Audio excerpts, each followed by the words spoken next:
Então, meus irmãos, hoje é a lição de número 13, a última lição dessa revista maravilhosa da Escola Bíblica Dominical, né, da editora CPAD. Hoje essa última lição, o poder de Deus na missão da igreja. E nós queremos, vamos passar aqui já para a nossa lição, e nós já vamos já direto aqui para o tópico primeiro, a doutrina do Espírito Santo segundo o evangelista Lucas. É bom a gente ter em mente que Lucas, não se esquecer disso, né? Que Lucas, o evangelista Lucas, ele escreveu o livro de Lucas, né? O Evangelho de Lucas e também o Ato dos Apóstolos. E ele escreveu para um amigo dele, um homem chamado Teófilo, e ele queria mostrar, levar para esse Teófilo quem foi Jesus, como tudo aconteceu, e ele então ele conta inclusive a história da igreja. Ou seja, ele abrange assim muito tempo do ministério de Jesus na Terra, né, os anos de Jesus na Terra e também a atuação do Espírito Santo na vida da igreja primitiva, na escolha dos missionários, dos apóstolos e assim por diante. E ele mostra sinais, prodígios e maravilhas. E tanto no Evangelho quanto no livro de Atos, que foram escritos por ele, né? Ele mostra então que o ministério do Espírito Santo na vida de Jesus e na vida da igreja, no início da igreja, foi e continua sendo uma necessidade imperiosa, ou seja, algo que não pode ser esquecido por ninguém, algo que não pode ser negligenciado por ninguém, por qualquer pessoa. O Senhor Jesus, para você se lembrar, ele só começou o ministério dele depois de ser cheio do Espírito Santo. Nosso Senhor Jesus, ele fez a obra de Deus no poder do Espírito Santo. Ele foi capacitado, ele dependeu do Espírito Santo. E da mesma forma, a igreja, ela só deveria iniciar o seu trabalho missionário quando fosse revestida desse mesmo poder. É por isso, né, que nós podemos afirmar, no contexto literário de Lucas, como eu já disse aqui, o Espírito Santo ele aparece como uma necessidade, não como uma opção. Porque o comentarista traz como opção, porque tem igrejas hoje, movimentos, não posso nem dizer igreja, mas movimentos que têm o Espírito Santo como uma opção e não como uma necessidade. Haja vista os muitos pregadores modernos, os coaching modernos e as suas church, né, que eles chamam de church, agora não é mais igreja, agora é church, né? E, enfim, é muito mais um espetáculo do que uma igreja de verdade. Se por um lado Lucas apresenta o Espírito Santo como uma necessidade na vida da igreja, por outro lado, ele mostra que o enchimento do Espírito Santo ocorre como uma experiência concreta na vida do crente. Ou seja, o enchimento do Espírito Santo, ele deve ser uma experiência concreta na vida das pessoas. Essa experiência, esse enchimento do Espírito Santo podia ser vista, essa experiência podia ser vista, podia ser notada e podia ser ouvida. Tinha manifestação física que se tornavam reais, né? Para quem tinha, para quem possuía essa experiência, né? E também era visível para quem presenciava, né? Por exemplo, quem recebeu o Espírito Santo falava em línguas estranhas, por exemplo, né? Os apóstolos cheios do Espírito Santo, eles faziam sinais e maravilhas. Ou seja, esse enchimento do Espírito Santo, ele é uma experiência concreta na vida da igreja moderna. No tópico 2, o Espírito Santo capacitando as testemunhas. Tanto no livro de Atos como no próprio Evangelho de Lucas, né, a gente percebe o poder, a capacitação do Espírito Santo de várias formas. O Espírito Santo, como nós dissemos no tópico anterior, Jesus só começou o ministério depois de ser cheio do Espírito Santo. No livro de Atos, a gente vê esse mesmo Espírito capacitando líderes para o desempenho da obra de Deus. É por isso que no texto, não no texto áureo, mas na verdade aplicada, né, na verdade prática dessa lição, o que foi trazido aqui nessa lição, que é aquela frase, né, de onde a gente vai tirar muitas lições, é que o Espírito Santo é a força motriz que movimenta a igreja. Ou seja, é o Espírito Santo quem faz tudo dentro da igreja. Nesse sentido, o apóstolo Pedro, quando estava cheio do Espírito Santo, ele ele foi confrontado pelos sacerdotes. E os sacerdotes, mas esse homem aí não é um indouto, esse homem aí não é um pescador, como é que ele pode saber tanto? Porque foi o Espírito quem capacitou. O apóstolo Paulo, quando ele chega na sua primeira viagem missionária, né, lá no capítulo 13 de Atos, ele resiste ao Elimas, que era um mágico, né, um encantador lá. Ou seja, nós vemos, depois desses dois exemplos acima, que não só eles, não só os apóstolos, não eram só os que faziam parte do colegiado apostólico, né, dos 12 que eram cheios do Espírito Santo. Pessoas comuns também eram revestidas do poder do alto. Na verdade, o que se observa no livro de Lucas é que o revestimento do Espírito Santo ele veio sobre toda a carne. Por quê? Porque começa pelos apóstolos e vai se cumprir naquela profecia de Joel, toda a carne vai profetizar. E aqui a gente vê claramente quando, por exemplo, o Ananias, aqui no tópico 2, o Ananias, que é um desconhecido, assim, né, um ilustre desconhecido, como traz a lição, ele é convocado por Deus para impor as mãos sobre aquele que seria o maior de todos os apóstolos, o grande apóstolo Paulo. Então, quer dizer, não é só na vida de alguns, mas o derramamento, a força motriz do Espírito Santo na vida da igreja é sobre todos. Todos são cheios, todos podem ser cheios do Espírito Santo de Deus. E nesse contexto de doutrinário de Lucas, como traz a lição, a igreja ela é vista como portadora de uma missão profética. É na igreja que existe o ministério profético de todos os crentes.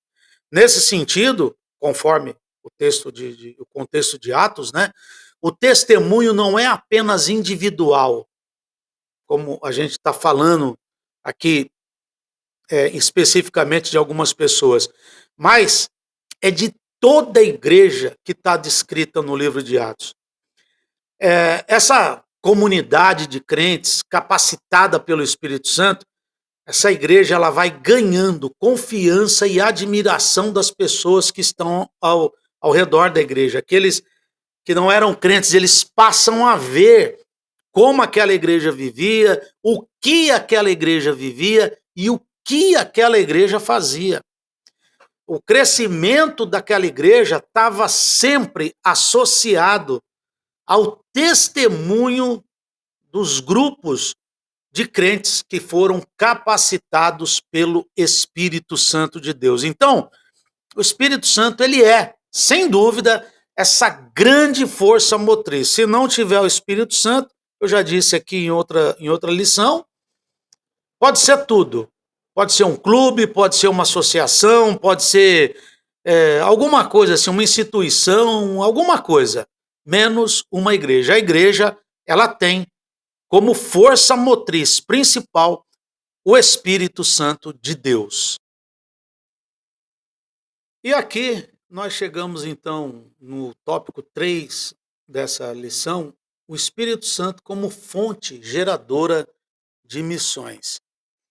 E esse tópico aqui, que é o último tópico, infelizmente, dessa revista, né? Uma revista sensacional, vai falar então sobre o Espírito Santo, que ele é a fonte da geradora e, digamos assim, inspiradora de missões.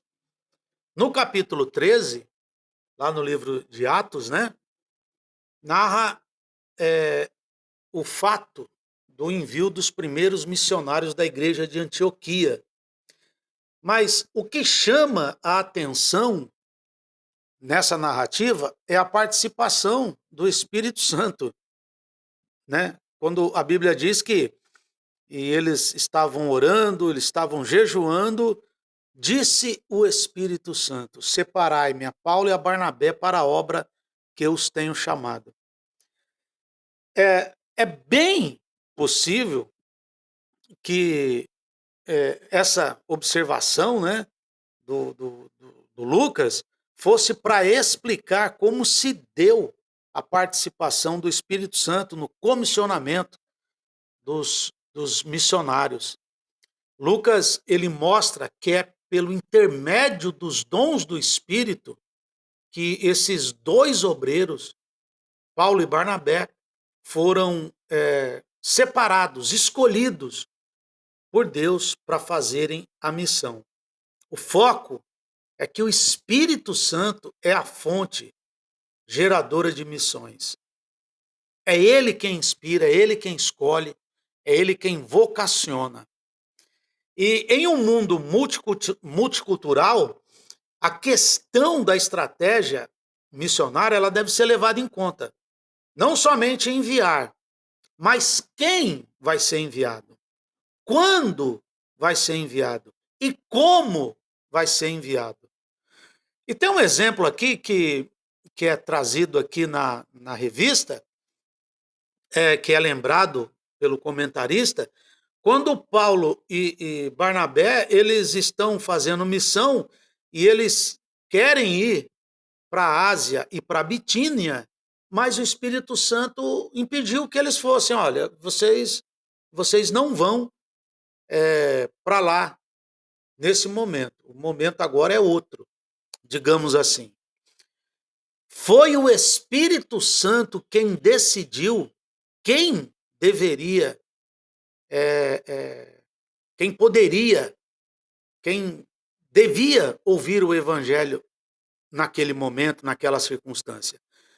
O comentarista diz aqui que muitas vezes é possível que as agências missionárias e igrejas adotem uma estratégia errada no envio de missionários. Não adianta ter somente o desejo de fazer missões, mas nós precisamos buscar orientação ao Espírito, a orientação do Espírito Santo com respeito a essa missão que desejamos fazer, de como isso deve ser feito. E para concluir essa lição, né, nós encerramos essa lição e, consequentemente, esse trimestre, mostrando que o Pentecoste faz toda a diferença no cumprimento da vocação missionária da igreja. Sem a ação do Espírito Santo, a igreja local está desabilitada para cumprir a sua missão. O Espírito Santo é a força motriz. Eu achei muito interessante isso, né? A força motriz que do corpo de Cristo em sua dimensão local. Sem o Espírito Santo, a igreja não vai a lugar algum. Vamos lembrar que o batismo no Espírito Santo, ou ser cheio do Espírito Santo, como a gente vê lá no livro de Atos, tem a ver com uma experiência do derramamento do Espírito Santo, acompanhado de línguas desconhecidas como uma evidência inicial e também pelos milagres, pelos sinais, prodígios que a Bíblia registra e que continuam agindo, existindo na igreja do século 21. Muito bem, meus irmãos, nós terminamos então aqui esse trimestre da Escola Bíblica Dominical. Eu quero desejar a você que você seja muito abençoado. Quero te agradecer por assistir essas aulas, esses resumos que nós fizemos aqui durante todos esses 3 meses, essas lições que nós começamos em janeiro e estamos terminando. A partir de domingo que vem, já é uma outra revista, né? Que vai falar, se eu não me engano, sobre a família. Mas essa revista, realmente, ela surpreendeu. Quero agradecer você que assistiu, você que comentou, você que mandou no meu WhatsApp, você mandou ali comentários diretamente para mim. O link para você entrar no meu grupo, na minha lista de WhatsApp, está aqui na descrição do vídeo. Na descrição do vídeo também você pode ver minhas redes sociais, como adquirir os meus livros que eu escrevi direto com a editora ou lá na Amazon também. E quero dizer para você, olha, essa revista foi muito proveitosa e com certeza a outra será tão proveitosa quanto. E eu quero dizer para você, você que é irmão, você que por acaso você assistiu alguma aula, mas que não tem uma escola dominical na sua igreja, fale com o seu pastor. Você, pastor, que ainda não organizou a sua escola bíblica dominical, organize, se informe, organize uma escola bíblica dominical, porque é a verdadeira escola teológica de todo crente. E todos nós, nesse tempo, nós precisamos conhecer da palavra de Deus. Deus abençoe a sua vida. Eu espero que você tenha gostado. Eu sei que eu tenho que melhorar muito, mas se você me ajudar comentando, deixando um comentário, uma sugestão, nós ficaremos cada vez melhores para a glória de Deus. Não é inscrito no canal? Se inscreve, ativa o sininho de notificação, deixa o seu like e compartilha esse vídeo para em todas as suas redes sociais. Também quero dizer para você que nós temos vários vídeos, vão ficar outros vídeos aí na tela para você, onde você pode estar fazendo uma maratona aqui no canal, vários assuntos, nesse canal que é feito para a glória de Deus. Grande abraço e até o próximo vídeo, querendo Deus.